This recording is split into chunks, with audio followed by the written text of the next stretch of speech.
नमस्कार, जय श्री कृष्ण दोस्तों। मैं सपना शर्मा आज के वीडियो में आपके लिए नवरात्रि की व्रत कथा लेकर के आई हूँ। नवरात्रि का व्रत जो है चैत्र मास के और अश्विन मास की पड़वा से लेकर के नौमी तक किया जाता है। 9 दिनों तक जो है नवरात्रा का व्रत किया जाता है। इस व्रत में उपवास या फलाहार आदि का कोई विशेष नियम नहीं है। प्रातःकाल उठकर स्नान करके मंदिर में जाकर या फिर घर पर ही नवरात्रों में माँ दुर्गा का ध्यान करके यह कथा पढ़नी चाहिए। कन्याओं के लिए यह व्रत विशेष फलदायक है। माँ जगदम्बा की कृपा से सब विघ्न दूर होते हैं। कथा के अंत में बारंबार दुर्गा माता तेरी सदा ही जय हो का उच्चारण करना चाहिए। नवरात्र के 9 दिन देवी दुर्गा के विभिन्न रूपों की पूजा की जाती है। नवरात्र व्रत की शुरुआत जो है प्रतिपदा तिथि को कलश स्थापना से की जाती है, यानी एकम से जो है नवरात्र की स्थापना की जाती है। इस दिन जौ बोए जाते हैं। जौ आप जो है किसी प्लास्टिक के या मिट्टी के बर्तन में बो सकते हैं। गेहूं या जौ किसी भी चीज को भी आप बो करके रोजाना सींचें। 9 दिनों तक ही उनकी पूजा की जाती है ज्वारों की, और रोजाना 9 दिनों तक उनको सींचते हैं।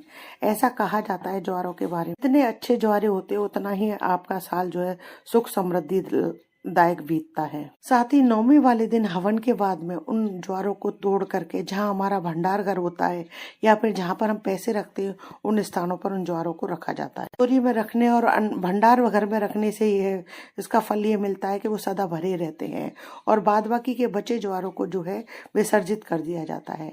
नवरात्र के 9 दिनों में प्रातः, मध्याह्न और संध्या के समय भगवती दुर्गा की पूजा करनी चाहिए। श्रद्धा अनुसार अष्टमी और नवमी के दिन हवन व कुमारी कन्याओं का पूजन कर भगवती को प्रसन्न करना चाहिए। कुमारी कन्याओं को जो है माता भगवती का ही स्वरूप माना जाता है, इसलिए अष्टमी और नवमी वाले दिन जो है कुमारी कन्याओं की विशेष तौर पर पूजा करके उनको भोजन कराया जाता है। की पूजन करके भोजन करा करके उनको दक्षिणा दी जाती है। दक्षिणा में आप चाहे उनको पैसा दे सकते हैं या फिर उनको कोई गिफ्ट आइटम भी दे सकते हैं। कुंवारी कन्याओं की पूजा करके उनको भोजन करा करके माता भगवती का जो है आशीर्वाद प्राप्त किया जाता है। आइए अब जानते हैं नवरात्रि व्रत की कथा। इस समय बृहस्पति जी ब्रह्मा जी से बोले, हे ब्राह्मण श्रेष्ठ, चैत्र व आश्विन के शुक्ल पक्ष में नवरात्र का व्रत और उत्सव क्यों किया जाता है? इस व्रत का क्या फल है और इसे किस प्रकार करना उचित है? पहले इस व्रत को किसने किया, यह सब आप जो है मुझे विस्तार पूर्वक बताइए। ब्रह्मा जी ने कहा, हे बृहस्पति, ये ऐसा प्रश्न सुन। ब्रह्मा जी ने कहा, हे बृहस्पति, प्राणियों के हित की इच्छा से तुमने बहुत अच्छा प्रश्न किया है। जो मनुष्य मनोरथ पूर्ण करने वाली दुर्गा, महादेव, सूर्य और नारायण का ध्यान करते हैं वे मनुष्य धन्य है। यह नवरात्र व्रत संपूर्ण कामनाओं को पूर्ण करने वाला है। करने से पुत्र की कामना करने वाले को पुत्र, धन की लालसा वाले को धन, विद्या की चाहना वाले को विद्या, इच्छा चाहने वाले को सुख मिलता है। इस व्रत को करने से रोगी मनुष्य का रोग दूर हो जाता है, मनुष्य को संपूर्ण विपत्तियां दूर हो जाती है और घर में समृद्धि की वृद्धि होती है। बंधुवा यानी वांझ स्त्री को पुत्र प्राप्त होता है, समस्त पापों से छुटकारा मिल जाता है और मन का मनोरथ सिद्ध हो जाता है। यदि व्रत करने वाला मनुष्य सारे दिन उपवास ना कर सके तो एक समय भोजन करे और बंधु बांधवों सहित नवरात्र के व्रत की कथा का श्रवण करे। हे बृहस्पति, जिसने पहले इस महाव्रत को किया है उसके करने का कथा मैं तुम्हें सुनाता हूँ, तुम सावधान होकर सुनो। इस प्रकार ब्रह्मा जी के वचन सुनकर बृहस्पति जी बोले, हे ब्राह्मण, मनुष्य को कल्याण करने वाले इस व्रत के इतिहास को मेरे लिए कहो। मैं सावधान होकर सुन रहा हूँ। मैं आपकी शरण में आए हुए को मैं आपकी शरण में आया हुआ हूँ और मुझ पर आप कृपा करो। ब्रह्मा जी बोले, प्राचीन काल में मनोहर नगर में पीटत नाम का एक अनाथ ब्राह्मण रहता था।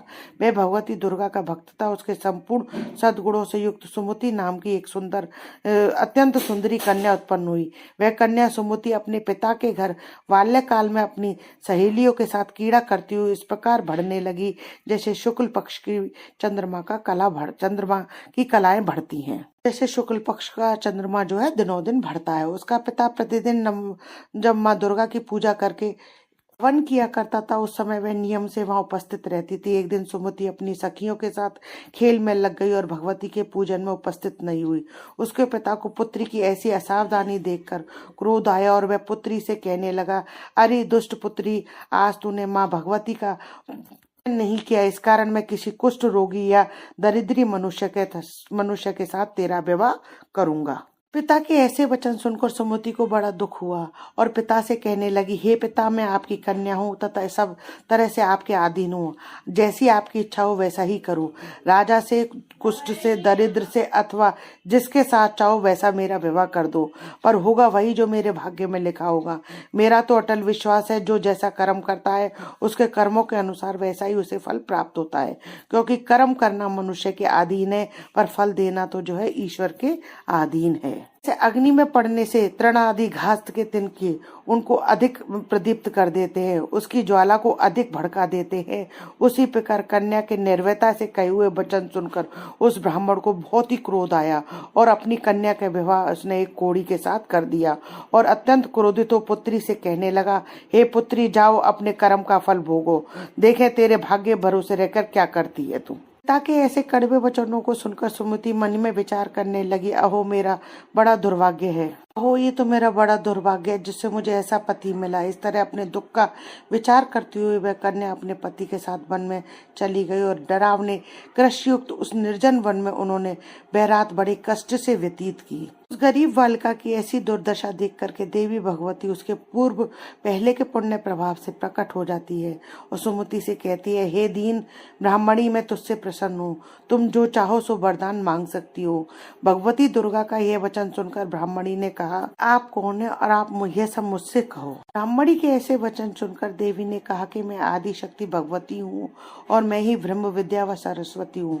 प्रसन्न होने पर मैं प्राणियों का दुख दूर कर उनको सुख प्रदान करती हूँ। हे ब्राह्मणी, मैं तुझ पर तेरे पूर्व जन्म के पुण्य प्रभाव से प्रसन्न हूँ। अरे पूर्व जन्म का वृत्तांत मैं तुम्हें सुनाती हूँ, तुम सुनो। तुम पूर्व जन्म में एक निषाद भील की स्त्री थी और अति पतिव्रता स्त्री थी। एक दिन तेरे पति निषाद ने चोरी करने के कारण तुम दोनों को सिपाहियों ने पकड़ लिया और ले जाकर जेल खाने में डाल दिया। उन लोगों ने तुमको, तेरे पति को भोजन भी नहीं दिया। संयोग से तभी नवरात्रि आ गई। बिना भोजन करे, बिना कुछ खाए पिए नवरात्र के दिनों में तुमने ना तो कुछ खाया ना जल ही पिया। इस प्रकार 9 दिनों तक नवरात्र का तुम्हारा व्रत हो गया है। हे ब्राह्मणी, उन दिनों में जो व्रत हुआ उस व्रत के प्रभाव से मैं तुमसे प्रसन्न होकर मनोवांछित वर देती हूँ। तुम्हारी जो भी इच्छा हो जो तुम मुझसे मांग लो। माँ भगवती के वचन सुनकर ब्राह्मणी बोली, अगर आप मुझ पर प्रसन्न हैं तो हे दुर्गे, मैं आपको प्रणाम करती हूँ, कृपा करके मेरे पति का कोढ़ दूर करें। देवी ने कहा कि उन दिनों तुमने जो व्रत किया था उस व्रत का एक दिन का पुण्य तेरे पति का कोढ़ दूर करने के लिए अर्पण करो। उस पुण्य के प्रभाव से तेरा पति कोढ़ से मुक्त हो जाएगा। ब्रह्मा जी बोले। इस प्रकार देवी के वचन सुनकर वह ब्राह्मणी बहुत प्रसन्न हुई और पति को निरोग करने की इच्छा से उसने तुरंत तथास्तु ठीक कहा, ऐसा वचन कहा। उसके पति के शरीर भगवती दुर्गा की कृपा से कुष्ठ रोग से रहित तो अति क्रांतिवान हो गया। अब वह ब्राह्मणी पति की मनोहर देह को देख देवी की स्तुति करने लगी, हे दुर्गे, आप दुर्गति को दूर करने वाली हो, तीनों लोगों का संताप हरने वाली, समस्त दुखों को दूर करने वाली, रोगी मनुष्य को निरोग करने वाली, प्रसन्न हो मनवांछित वर देने वाली और दुष्टों का नाश करने वाली जगत की माता हो। इस तरीके से वो माता की स्तुति करती है और कहती है, हे अम्बे, मुझ निरपराध अबला को मेरे पिता ने कुष्ठ रोगी के मनुष्य के साथ विवाह कर घर से निकाल दिया है। पिता से तिरस्कृत निर्जन वन में विचर रही हूँ। आपने मेरा इस विपदा में उद्धार किया है। हे देवी, मैं आपको प्रणाम करती हूँ, आप मेरी रक्षा करो। इस तरीके से वह ब्राह्मणी जो है बार बार माता की स्तुति करती है। ब्रह्मा जी बोले, हे बृहस्पति, उस ब्राह्मणी की ऐसी स्तुति सुनकर देवी बहुत प्रसन्न हुई। ब्राह्मणी से कहा, हे ब्राह्मणी, ये तेरे उदालय नामक अति बुद्धिमान, धनवान, कीर्तिवान और जितेंद्रिय पुत्र शीघ्र उत्पन्न होगा। वह सुनती है कि माँ ने उसे ऐसा वर दिया तो ब्राह्मणी ने कहा कि हे ब्राह्मणी, आप जो कुछ भी तेरी इच्छा हो और मांग ले। भगवती दुर्गा का ऐसा वचन सुन सुमति ने कहा कि हे भगवती दुर्गे, अगर आप मुझ पर प्रसन्न है तो कृपा करके मुझे नवरात्र व्रत की विधि और उसके फल का विस्तार से वर्णन करें, क्योंकि मेरे पूर्व जन्म के में अनजाने में हुए इसी व्रत के कारण मुझे आप जो है मुझ पर प्रसन्न हुई है। अब मैं इसे पूरे विधि विधान से करना चाहती हूँ ताकि आप और अधिक मुझ पर प्रसन्न हो। इस प्रकार ब्राह्मणी के वचन सुनकर माँ दुर्गा ब्राह्मणी से कहती है कि हे ब्राह्मणी, मैं तुम्हें संपूर्ण पापों को दूर करने वाले नवरात्र व्रत की विधि बतलाती हूँ, जिसको सुनने से मोक्ष की प्राप्ति होती है। मनुष्य को चाहिए कि वे अश्विन मास के शुक्ल पक्ष की प्रतिपदा से लेकर 9 दिन तक यह व्रत विधि पूर्वक करे। यदि दिन भर का व्रत न कर सके तो एक समय भोजन अवश्य करे। विद्वान ब्राह्मणों से पूछकर घट स्थापना करे यानी कलश स्थापना करे और वाटिका बनाकर उसको प्रतिदिन जल से सींचे। महाकाली, महालक्ष्मी, महासरस्वती देवी की मूर्तियां स्थापित कर उनकी नित्य विधि सहित पूजा करे और पुष्पों से विधि पूर्वक अर्घ दे। विजोरा के फल से अर्घ देने से रूप की प्राप्ति होती है। किस पुष्प का अर्घ देने से किस फल की प्राप्ति होती है वो भी इस कथा में ही बता रहे हैं। विद्वान ब्राह्मणों से पूछ यानी बिजोरे के फल से अर्घ देने से रूप की प्राप्ति होती है। फल से अर्घ देने से कीर्ति बढ़ती है। दाख से अर्घ देने से कार्य की सिद्धि होती है। आंवले से अर्घ देने से की प्राप्ति होती है। केले से अर्घ देने से आभूषणों की प्राप्ति होती है। इस प्रकार पुष्पों व फलों से अर्घ देकर व्रत समाप्त होने पर 9वें दिन यथाविधि हवन करे। खांड, घी, गेहूं, शहद, जौ, तिल, बिल्व, बेल, नारियल, दाख और कदम आदि से हवन करे। गेहूं से हवन करने वाले को लक्ष्मी की प्राप्ति होती है। खीर एवं चंपा के पुष्पों से धन की और बेल पत्तों से तेज की, सुख की और सुख की प्राप्ति होती है। आंवले से कीर्ति की और केले से पुत्र की, कमल से राज सम्मान की और दाखों यानी मुनक्कों से जो है संपदा की प्राप्ति होती है। खांड, घी, नारियल, शहद, जौ, तिल तथा फलों से हवन करने से मनवांचित फल की प्राप्ति होती है। व्रत करने वाला मनुष्य यदि इस विधि विधान से हवन कर आचार्य को अत्यंत नम्रता के साथ प्रणाम करे और यज्ञ की सिद्धि के लिए उसे दक्षिणा दे। इस प्रकार बताई गई विधि के अनुसार जो व्यक्ति व्रत करता है उसके सब मनोरथ सिद्ध होते हैं। इसमें किसी भी प्रकार का कोई संदेह नहीं है। 9 दिनों में जो कुछ भी दान दिया जाता है उसका करोड़ों गुना फल मिलता है। इस नवरात्र व्रत करने से अश्वमेध यज्ञ का फल मिलता है। हे ब्राह्मणी, संपूर्ण कामनाओं को पूर्ण करने वाले उत्तम व्रत को तीर्थ, मंदिर अथवा घर में विधि के अनुसार करना अवश्य चाहिए। माँ जी बोले, हे बृहस्पति, इस प्रकार ब्राह्मणी को व्रत की विधि और फल बताकर देवी अंतर्ध्यान हो गई। जो मनुष्य या स्त्री इस व्रत को भक्ति पूर्वक करता है वह इस लोक में सुख प्राप्त कर अंत में दुर्लभ मोक्ष को प्राप्त होता है। बृहस्पति, इस दुर्लभ व्रत का महात्म्य है जो मैंने तुम्हें बतलाया है। यह सुन बृहस्पति जी आनंद से प्रफुल्लित होकर ब्रह्मा जी से कहने लगे, हे ब्रह्मन, आपने मुझ पर अति कृपा की जो मुझे इस नवरात्र व्रत का महात्म्य सुनाया। ब्रह्मा जी बोले कि हे बृहस्पति, यह देवी भगवती शक्ति संपूर्ण लोगों का पालन करने वाली है। इस महादेवी के प्रभाव को कौन जान सकता है। बोलो भगवती दुर्गा की जय, बोलो मातेश्वरी भगवती की जय। दोस्तों, दुर्गा सप्तशती का पाठ करने के बाद में माँ से जो है क्षमा प्रार्थना की जाती है। वैसे तो ये प्रार्थना संस्कृत में है पर इसे मैं आपको हिंदी में बता रही हूँ। दुर्गा सप्तशती का पाठ करने के बाद में जो है क्षमा प्रार्थना की जाती है। तो आज मैं क्षमा प्रार्थना संस्कृत में है पर मैं उसको आपको हिंदी में बता रही हूँ।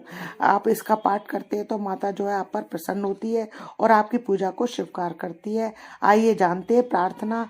हे परमेश्वरी, मेरे द्वारा रात दिन सहस्त्रों अपराध होते हैं। यह मेरा दास है, यह मेरा बालक है या मेरी दासी है, यूं समझकर आप मेरे उन अपराधों को कृपा पूर्वक क्षमा करो। हे परमेश्वरी, मैं आवाहन करना, विसर्जन करना और पूजन करना नहीं जानती, मुझे क्षमा करो। हे देवी सुरेश्वरी, जो मैंने मंत्रहीन, क्रियाहीन, भक्तिहीन पूजन किया है वह सब आपकी कृपा से स्वीकार हो। हे परमेश्वरी, अज्ञान से, भूल से अथवा बुद्धि भ्रांत होने के कारण जो मैंने पूजा में न्यूनता या अधिकता कर दी हो उसे आप क्षमा करिए और मुझ पर प्रसन्न होइए। मुझ पर जो है अपनी कृपा आप पूर्ण रूप में बनाए रखिए। इस पूजा के अलावा आप जो है इस माँ भगवती के इस मंत्र का, निर्वाण मंत्र का भी जाप कर सकते हैं। मंत्र जो है इस प्रकार है, ओम ऐं ह्रीं क्लीं चामुंडाय विच्चै नमः। मनोकामना सिद्धि के लिए इस मंत्र को 108 बार या अपनी सुविधा के अनुसार आप जो है जाप कर सकते हैं। आपको मेरा ये वीडियो अच्छा लगा हो तो प्लीज़ मेरे वीडियो को ज़्यादा से ज़्यादा लाइक और शेयर कीजिए। यदि आपने अभी तक मेरे चैनल को सब्सक्राइब नहीं किया है तो उसे सब्सक्राइब करना ना भूलिए। पास ही में बेल आइकन को दबाइए जिससे मेरे आने वाले हर नए वीडियो का नोटिफिकेशन आपको मिल जाए। हिंदू धर्म, रीति रिवाज, कथा कहानी जानने के लिए मेरे साथ बने रहिए। जय श्री कृष्णा दोस्तों, जय माता की।